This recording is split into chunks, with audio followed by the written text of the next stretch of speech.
Hello, and welcome to the Argyle CIO Leadership Forum. My name is Nick with Argyle, and it's great to have everyone joining us today. A couple of notes before I turn things over to our panel moderator. First, a quick reminder to stop by our sponsors' virtual booths at any time during today's event and for the following week. Our partners are committed to providing you with valuable content and a great overall experience. At any time during today's event, you can visit their virtual booths from the main agenda page. To ask questions throughout the session, simply type into the Q&A chat, and we will address your questions at the end of the session. Now, without further delay, I would like to introduce our moderator, Vatsala Sarati, Managing Director, Technology, Finance and Operations, Stanford University Graduate School of Business. We are excited to have Vatsala and our panelists for a panel discussion titled Enterprise Advantage, Intelligent AI, ML, and Automation. Welcome, Vatsala. Over to you. Thank you, Nick. Hello, everyone, and welcome to this session on Enterprise Advantage. I am so excited to be here with you all. AI and ML tools are becoming all pervasive, and we are seeing several new and interesting applications for them. And businesses are now able to use these concepts and tools at scale and in new ways. So what this means and how this will change how enterprises do business and compete in the marketplace. We are extremely fortunate to have a very diverse set of panelists today who are thought leaders from both the business and the academic worlds. I'm sure we'll have a fascinating exchange of ideas today. So let's start with a very quick round of introductions. I'm going to ask each of our panelists to tell us a little bit about the work they do and also tell us one new or interesting thing they're doing this summer. First up, we have Ipshita Mohanty, Applied Scientist at Walmart Global Tech. Ipshita? Thank you for the introduction, Vatsala. I am Ipshita, Senior Applied Scientist at Walmart Global Tech, previously known as Walmart Labs, and I'm a part of their search and relevance space. I've been at Walmart for the last 5 years after my graduation with a master's in computer science from Carnegie Mellon University. And before moving to the US, I was a quantitative strategist at Goldman Sachs across 2 geographies. I started in India, then moved to London. And here I am.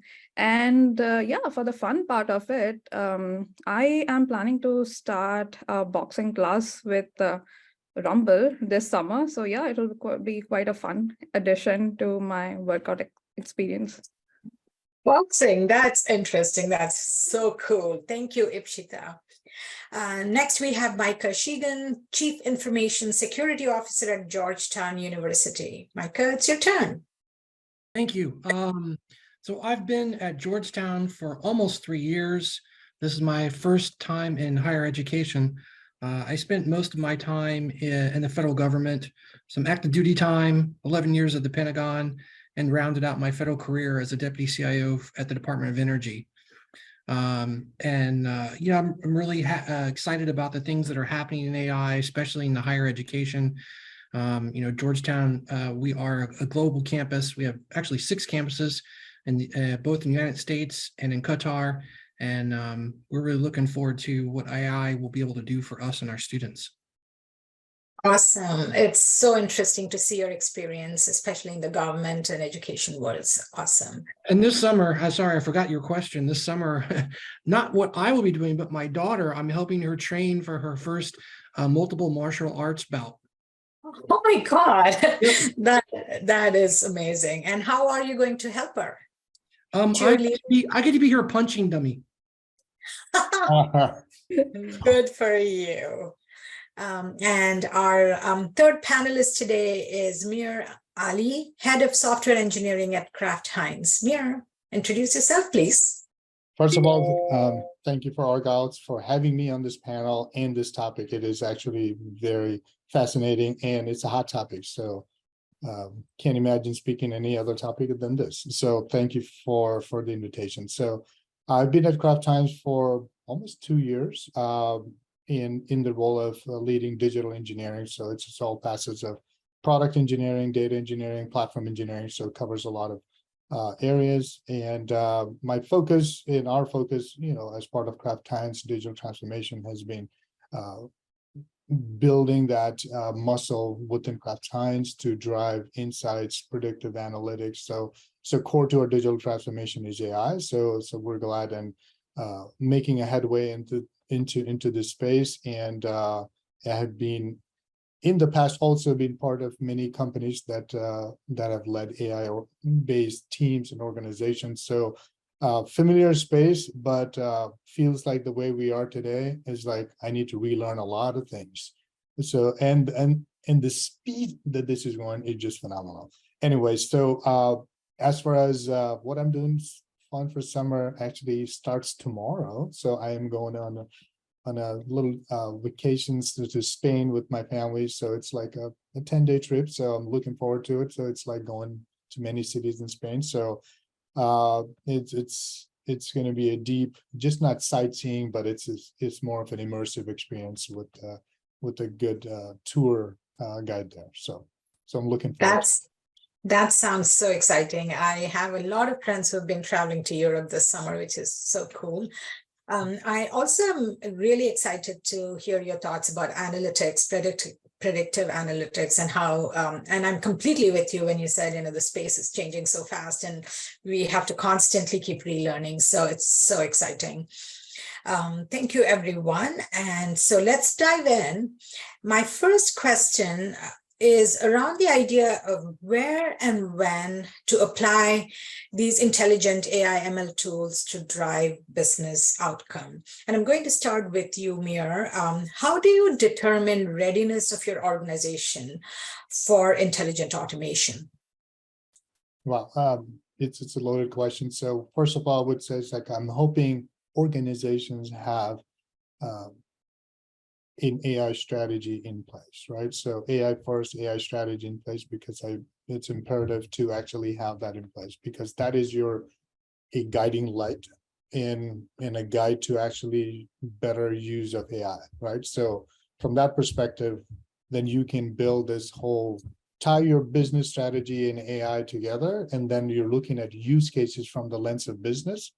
Then second, then you are looking at the evaluation criteria as to like what makes sense for to be a true AI, so that we have gone through the criteria, prioritizing it, and make sure that we know we can measure success.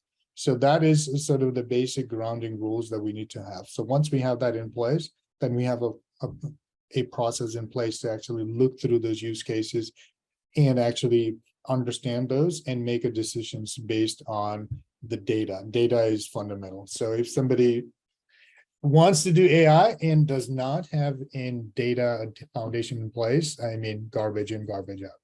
So yeah. Thank you. So you talked about strategy, and Micah, I want to hear from you about putting together the strategy. How do you start thinking about it? There are many ways to think about, where you want to start building these. Do you start small and build upon small successes, or do you want to think big and bold and start doing it widely across the organization? Do you want to do internal operations first or customer facing? How do you think about these things? Are there guidelines that people can use to determine and build a cohesive strategy based on their vision of the organization? Sure, great question. So we started, as a university, started tackling this last year, right before the Christmas break, and really started to get into it across all the campuses earlier this year. And we really hit a group of people who said, we'll never go down that road. I hate AI. And a group of people said, I absolutely want to use it. I want to use it yesterday. And if you don't let me, I'm going to do it anyway. So we're trying to mesh those together. And one of the things that we're doing is saying, okay, let's look at what are the use cases and how can you envision using AI, but don't look at it as though you want to use AI. Don't get emotional with it. What are the things that you see that you think could be automated, that you wish that you didn't have to do, that you think could be done without human intervention? And so they've come up with some pretty creative things just as an example, we have, during the summer when most of the students are gone, we have a lot of summer programs for high school students in Washington, D.C. And one of the things that they're struggling with, that have always struggled with, is how do we teach high school students very quickly programming languages like Python and R, and even some older ones like C++ and things. And how can we get that really fast? And so one of the professors is looking at using AI to do that. I mean, we all know, like, I don't know if you ever tried it before, you can have ChatGPT write a lot of program code for you. Sometimes it's great, sometimes it's not. And so they're teaching the students how to use things like Bard and ChatGPT to write Python code and then evaluate that code against, what's in the textbook. Is that correct? And so they're coming up with these additional use cases, and that's how we're starting small. We're also starting with, because we're not quite at the private level yet, we want to build our own private contained AI, but right now we're using some of the public resources and trying to make that model. Yeah. And I think that's perfectly fine. You don't have to start from scratch and build the whole thing over and over again. You can look at what's out there and then enhance it to suit your purposes. That's awesome. You did mention something that I want Ipshita to probably weigh in as well. You said there are people who absolutely want to use it from yesterday, and there are people who would never want to go near it. So Ipshita, when you say you have a strategy, you have a business vision, and you have narrowed down on what you want to do with intelligent automation, how do you get buy-in and excitement, no matter which side of the aisle the person is? How do you get this buy-in, both from your stakeholders, but also from your leadership, as you build out a more detailed roadmap?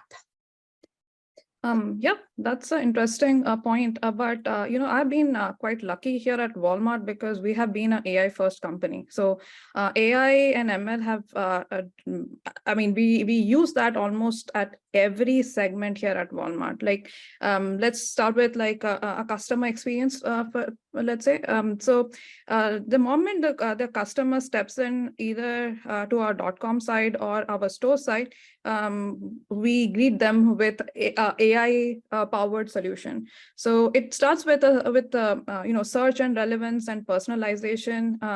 When the customer is trying to buy something at Walmart.com, to kind of like, we have millions of categories of products at Walmart, but how do we sort of like personalize the customer experience, like given what the customer needs is of utmost importance. So from that perspective, we have been successfully like implementing all the state-of-art AI ML models in our .com side of business. And having said that, we are also using AI ML in our procurement side of business. Like, how do we sort of use AI ML to better predict our inventory so that the delivery time even to the nearest stores is optimized. It also starts with another experience. Like, let's say previously customers had only one source of way in which they could buy the items. Now we have the voice powered solutions as well. They can use a voice in order to order items from Walmart. So from that perspective, like if we have a strategy in place, it's not very difficult. We are actually very excited here at Walmart to kind of implement AI ML at all aspects. It has not been a very difficult journey. We actually do a lot of like research, applied ML research that we put out there in the conferences as well. So that is there. So always looking for the next big thing that we can. Yeah, what I'm hearing both from you and also Mir talked about it initially is it comes from leadership. If the leadership is thinking AI first, and it is a term that both of you used, then it becomes easier to get buy-in from the rest of the staff. And so I think that alignment and that singular focus on becoming AI first is key. And thank you for sharing some of the use cases, both you and Mike. So I can, and there is a question, of course, in the chat that asks about use cases. and it's customer service, it's, website procurement, it's delivery, it's, even education, teaching people to program and so on. So these are some really good use cases. And what I'm hearing is, you could be pervasive, but you also start with one thing, do it well, learn from it, and then move towards, other areas. Let's then think about the next thing, the next logical step in your thinking is, how do we measure how we are doing? So Michael, let me start with you. How do you set goals when you embark on these initiatives, and who will be involved in this goal setting process? Yes, absolutely. Metrics are always important. How do we know when we've succeeded if we don't have that end goal in mind? So what we've done is kind of divided it into two parts. One is the faculty part for the education, and the other part is for staff. And we have folks like advancement who go out and recruit for new students, and HR who's trying to hire for positions and things like that. And so though they're looking at, that's kind of an easier metric kind of thing, like how many more students are we able to get from different communities based upon our use of AI, or how many more people are we able to hire in more effective roles that stay longer because we used AI for those. And on the faculty side, they're looking at how many more students are able to successfully pass courses where we're implementing AI functions as a part of learning, and how many students are giving better scores, their feedback scores for courses where we're using AI versus courses where we're not. And so they're looking at, really the outcomes of success for AI is how are we able to produce the things we would normally produce, but do better at it. Yeah, so what I'm hearing is success outcomes are, you have to be clear about what your success outcomes are. Is it more people that you want, or is it more, good feedback? And also you have different stakeholders. You have the faculty, you have the staff, you have the students. And so, is it helping each of these sets of users? Mir, what kind of benchmarks are available out there for an organization to leverage when they build their own success metrics? So when you talk about success metrics, right, the way we look at success metric, right? So we're looking back at our own organization, right? So let's say we look to implement predictive or recommendation or some machine learning models, right? So we're looking at our own KPIs to say, right, so there's industry benchmark of what you need to be best, right? So when it comes to CFR, or when it comes to inventory, or when it comes to OEE from a manufacturing space. So there's metrics of benchmarks. So now when we look to put AI in place, we're looking to solve a business problem, right? Yeah. And our business problem should lead to a KPI that actually is measuring your bottom line or your top line growth. So it's time. So if you cannot do that, then you cannot measure success. You cannot measure ROI, right? And those metrics are the one that you have to benchmark. So, right. So let's say you're doing forecasting, within your organization for various, pieces, various business units. Now, forecasting each of those areas, there's a benchmark that says like, hey, industry average for forecasting on category management, right? So if you were somewhere around 82, you're good, right? So industry. So the benchmarks are available on various domains, right? But then you map it back to your organization and you make those incremental improvements. But at the end of the day, all of it needs to tie down to the dollars and an efficiency, because everything that we do, regardless of the KPI, doesn't call out. Like if say it will improve, like ChatGPT will improve worker efficiency by X.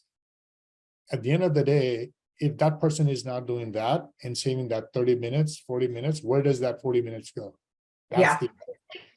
Because, at the end of the day, CFO and others are looking for those numbers to say, what is the needle?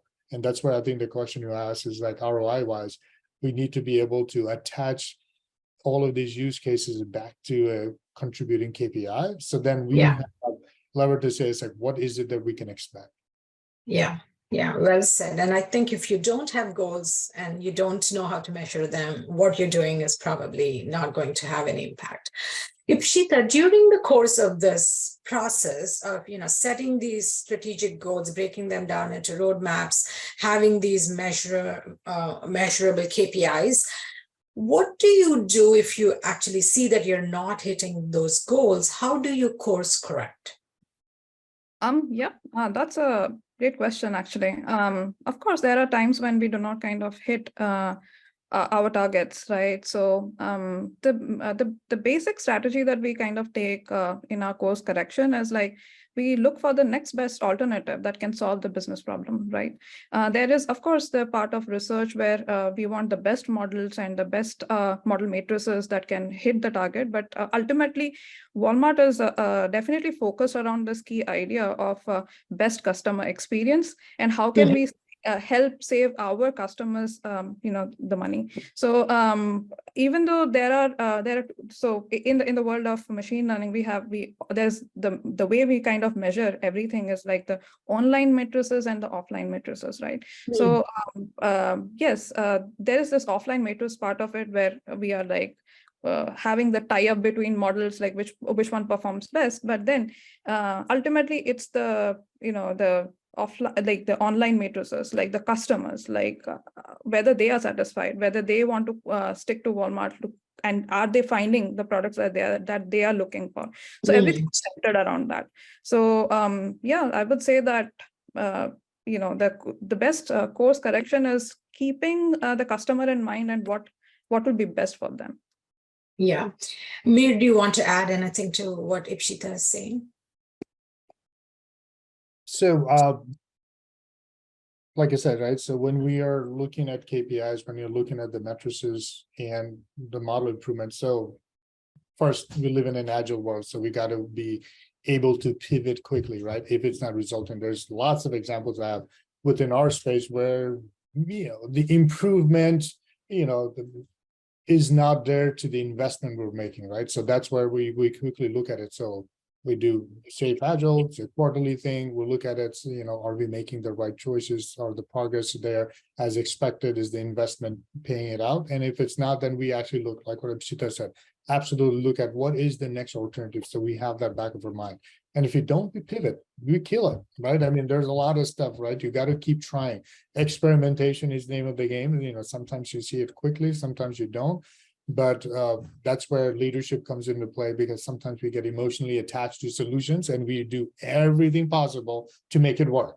But, it might not be the result. So having that, you got to have a gut to say, nope, that's not working. And then two, making sure you have a backup, alternates as like how there are areas, like for example, customer experience, it's non-negotiable. You got to figure that out and make sure you have the right solution. So for us, it's a balance of both. It's like, where do we give enough chances and all that? And then the other place is like pivot up. That's not working. Let's look at the most value-added use case.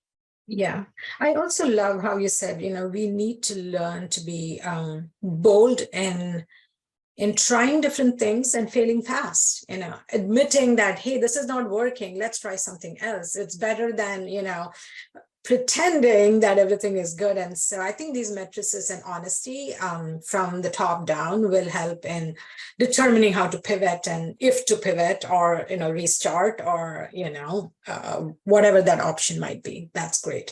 One point I do want to highlight, which is important for leaders who are listening, right?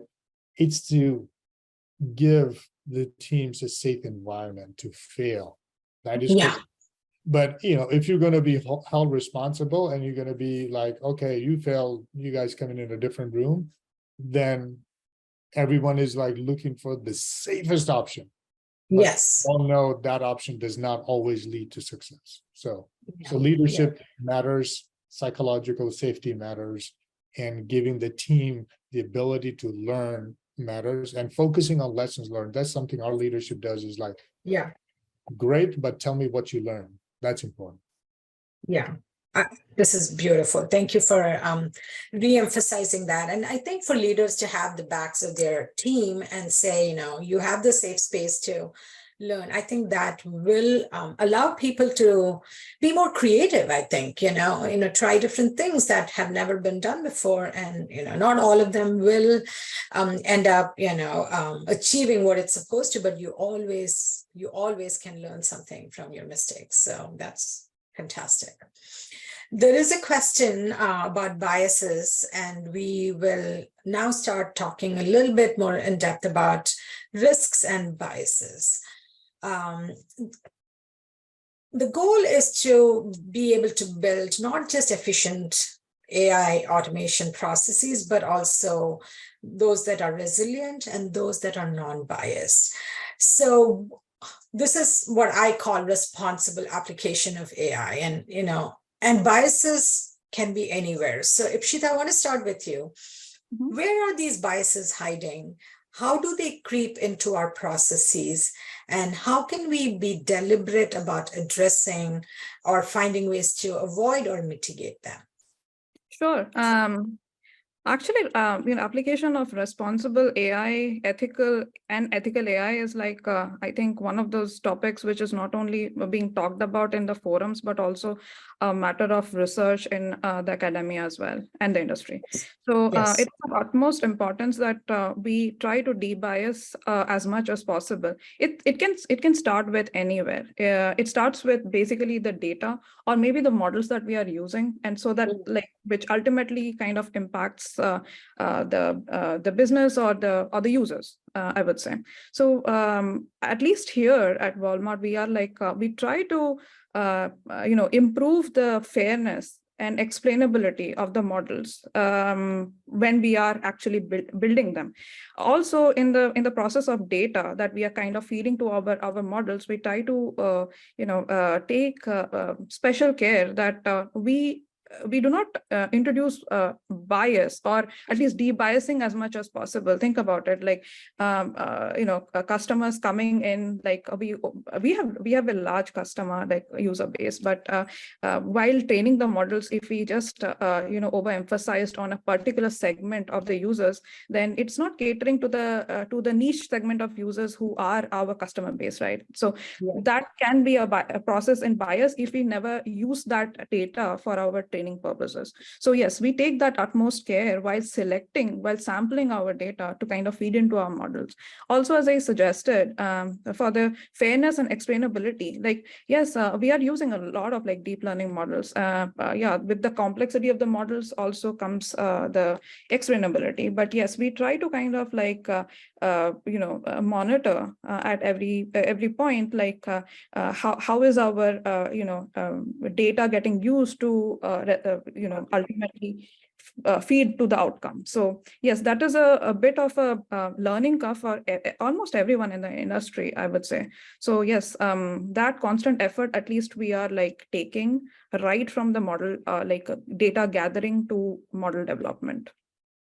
Great. Mir, can you give us some examples from your own experience about unintended consequences and how you learned from them and tackled them? So, I give you an example. It's this is from my past history. So back at my old company, Nokia, so I used to run a traffic platform, a real-time traffic platform. So that's where the idea of this platform is to provide you this ETA, how much time would it take from point A to point B to get to it, and and how do you get there? So that's where the over leverage of historical data in not incorporating external factors, right? So historically, I live in Chicago, going from O'Hare to downtown takes 6 minutes, but not incorporating any of those external factors, construction, accidents, weather condition, and all of that. So our over reliance on historical gave us sort of the time estimates, which were way off. But when we add to it, it's I didn't know about it. accidents, right? So it was a lot of variation. So as we learned through it, so then we started incorporating additional data, getting data points from others, so that our model had just not historical, but has also real-time data along with, we call it incident data. So that, those are all coming together. So when you look at data, your data sets is diverse and has all, all of those inputs built into it. So it's not heavily. And then obviously, by profession, I'm not a data scientist, but I do live and breathe with them. So I do hear it's like, how do you tune the model? That's when you actually do, your live testing, to really understand model, results against, some conditions to see it's like how the model is faring. So a lot of those techniques were applied to actually improve and optimize the model, and then little variation on your thing. Shida might know a lot more, she's shaking her head, but this is, that's their do. I was like, we got to fine tune your model to really make sure it's not one way or the other. Man, I am excited about AI and what I do and I support, but at the same token, I mean, I do feel as a leader, we're very, very much like we are responsible to really making sure we put what we put out there is, it's fair, it's sustainable, and it's transparent. Yeah, it's interesting because I think it is a constant vigilance that we have to keep, because it's not a one-time done deal kind of thing, and also I love your idea of collecting data from different sources, different types of data, not always even just numerical data, historical data. You look at ethnographic data, you think about all the different ways we collect information, and hopefully that will also be take a role in debiasing, as Ipshita was mentioning. Along with this, I want to talk a little bit about information security.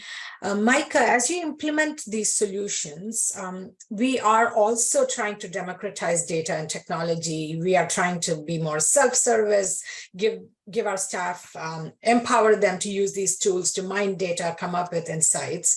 At the same time, security is a huge issue that everybody talks about. So how do you plan for information security when you're building these intelligent systems, Micah?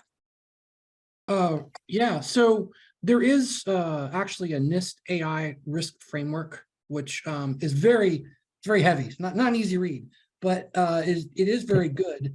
And it talks about AI trustworthiness. And I think that's a really good phrase for how we need to look at AI and the risk that it presents to us. Yeah. And it's somewhat related to your bias question, that our researchers, when we talk to them about it, like, they understand bias in data models. We've been doing data models for decades. And so they've got that concept. If I don't feed it the right data set, or feed it the wrong one, I'm going to get the output that's not valid. And so, they've had test validations for years for their research. They have to. But our staff who've never done that kind of data modeling before, that was very new to them. And so we're encouraging them to build, test plans for when they're using AI models. And that, just like we would for any other technology, they have to present use cases. They have to present, if they're going to use it, just like a technology product, it's going to have to go through review. Yeah. What data sets are you going to provide to what model? And that we need to understand, we have data security classifications, and that if you have a high risk data set, no, it's not going to go into ChatGPT. That's not going to happen.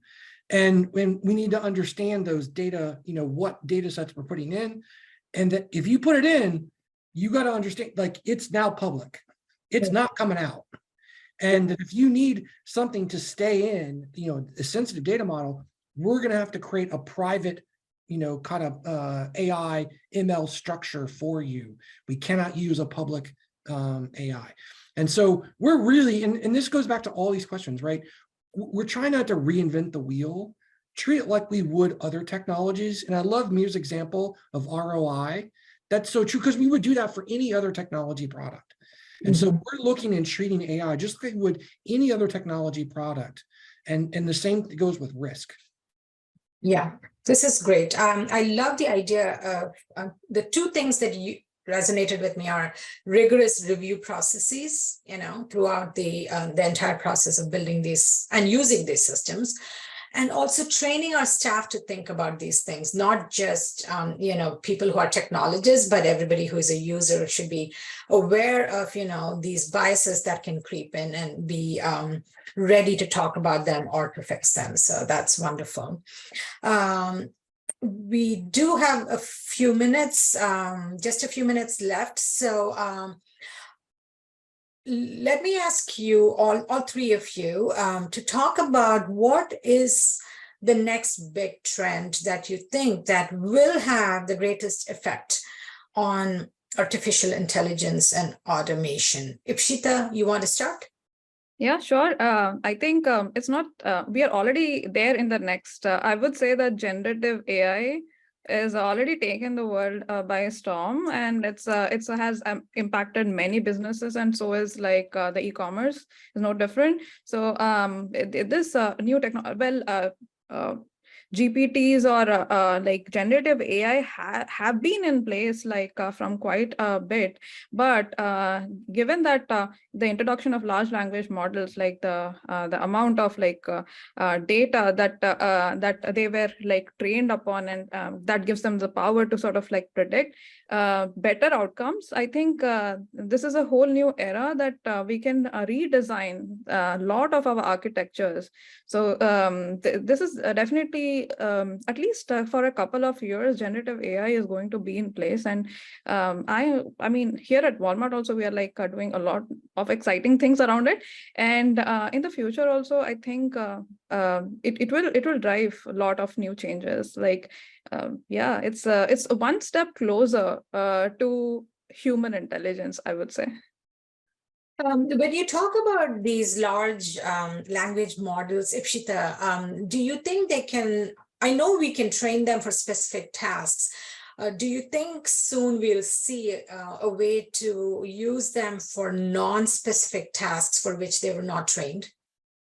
Of course, there is a way, because but yeah, there will be a lot more fine-tuning involved into it, but it all depends. Like these were trained on like language models, but Yeah. there are certain of course there are well, there are a lot of pros and there are certain cons, right? Like Yeah. with the amount of data and the parameters that's increasing, now we have to kind of ask deeper questions, like Yeah. the outcomes that, like the results that these large language models are throwing, is it like just memorized, or is it like intelligence? Like Yeah. those are some of the things. So yes, they are like I think Micah was just talking about like how these chat GPT models are able to write the code, but if you look a little bit deeper, it's like probably memorizing a lot of code. So yes, so that kind of like so where we are using these models, like we have to be a lot more careful, like Yeah. Yeah. so yeah, I mean, responsible AI, it all comes down to that. But yeah, this is definitely a good like a stepping stone, I would say, Mhm. towards conversational AI or generating language, which has been one of the most difficult areas. Like language is actually one of the most difficult areas Yeah. Yeah. of machine learning. So yes, I think this is going to grow big, at least in the Yeah. couple of. Yeah. Micah, what is the trend you're following closely in this space? I think that we're going to see more personal AI, Mhm. wearables. I'm a big runner, and so I have a smartwatch, but my smartwatch doesn't tell me, it doesn't know that I've injured my foot, and it can't, maybe it'll be able to tell me, hey, if you increase your pace, by X number of minutes per mile, or if you lean a little far forward, you'll reduce your injury. Or maybe, my daughter will start carrying an AI watch, which will help to teach her, right? And maybe it'll start, as she does her math homework, it'll do math a whole lot better than I will.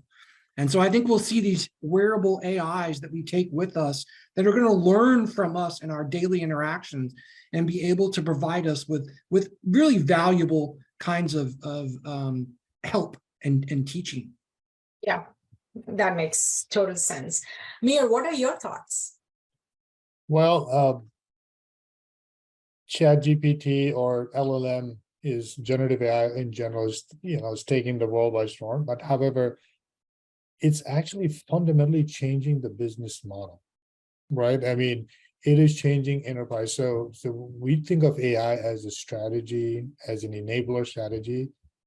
If the business leader don't think of AI as a core business strategy, I think that's where the business is going to start to Yeah. have problems down the road because they will be disrupted.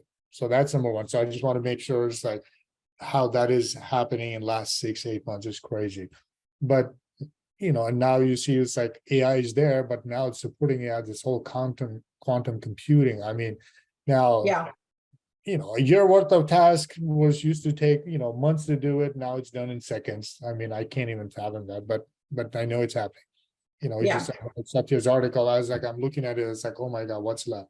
So Yeah. he's like, what we used to think it was like, oh my God, imagine if you have to sift through so many documents to do this, it will take now just a matter of seconds. So the other pieces which I'm excited because I sit in CPG space and all that, just like the whole edge analytics, IoT and AI, all of that together on top of generative AI. I mean, my mind just goes all over the place thinking about it. Like, sometimes, it gets overpowered of thinking of possibilities now, especially, in our space, IoT, the machines and how they run and how we can do analytics. And on top of that, make insights in English language, right? So before it's like you would create dashboards and all of that crazy. Now it just talk, normal conversation.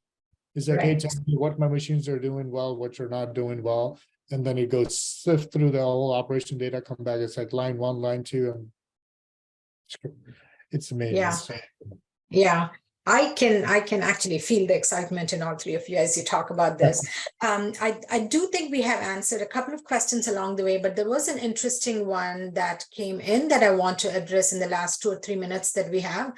And the question is there such a thing as over automation? Are some processes better left to hands-on execution? Mir, why don't you start? I was funny, but yes, absolutely. It's like, as an engineer by heart, I would always think of doing everything automation, but as you grow older, you get white hair, you learn. It's like, no, that's not always the right thing. So you got to have a balance of both. There's always human in the loop to some degree. So it's just a matter of understanding what is the squeeze worth the juice is the question you have to understand going back to ROI. There's certain Yeah. things done automation. For example, one of the things that we talked about in the recent site, when you talk about claims and deduction, you should automate everything. Does it really make? Probably not. What's the industry? If industry said there 70%, if you get there, it's like top. There's a reason for 70, not 100. Yeah. Right? So you got to really understand that not everything is 100%. Our default answer is 100%. If you do automate, 100%. But Yeah. that makes sense 100% everywhere because then you introduce bias, then you introduce errors, then you introduce many things. So Yeah. Yeah. hope I answered the question, but yeah, that's my Yeah. stand. Very, very well said. Conclusion, any final thoughts from you, Micah, and then we'll go to Ipshita and Mir quickly if we have time. Well, AI is here to stay, so we can, we have to accept it. And I think, like Mir said, we need to integrate it as part of our business process and not, just deny that it exists. Thank you. That will be very effective. Yeah. Very crisp and well said.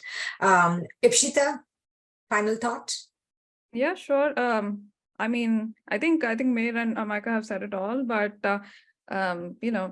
over automation, I mean, that's a pretty much a gray zone, I would say. There are so many areas where obviously the AI and machine learning that we were talking about is a step closer to human intelligence, but cannot replace the human intelligence totally, not at this time, but maybe in the future. Yeah, there'll be the ex machina who will replace me, but yeah,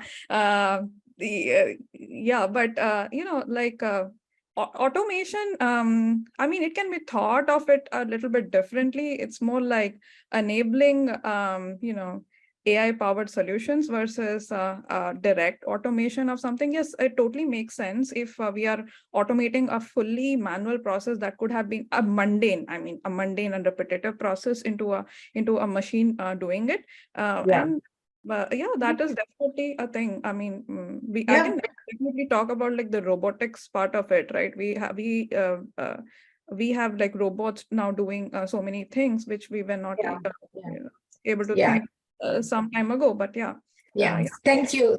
Yeah, this is great. And I'm sorry to cut you short, but I think we are also coming to the end of time, and we could go on forever. This was fantastic. I hope our listeners got a lot of value out of it. Thank you to each one of our panelists, and over to you, Nick. Wow. Thank you again, everyone. That was an excellent panel discussion. I also want to thank everyone else for joining us today. This session, along with all of today's content, will be available on demand following the event. Have a great day, everyone.